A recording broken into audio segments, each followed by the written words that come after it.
Hi guys, another day, another toy. So ito nga po pala yung nagawa kong toy. Ito po siya. Hindi po siya squishy pero mukha naman po siyang squishy.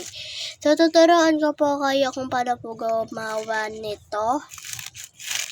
2 ingredients lang po to. First po, kailangan po natin ng lobo. And second po, yung mga liter selker po. Parang ganito po. And kayo na rin po magtansya kung gaano kadami. Basta po yung akin, ganito po siya karami. And wag na wag po kayong magtitira ng hangin sa loob nito. Dahil pag tumira po kayo ng hangin is hindi po yung gagana. Kasi po, pag ginanto po nyo yan, sasabog po yan. Tapos yung mga nilagay nyo pong circle, syempre po matatapon yon. So, kaya wag na wag po kayong titira ng hangin sa loob ng lobo. Yun lang po. Maraming salamat po sa panonood. Sana po meron po kayong natutunan.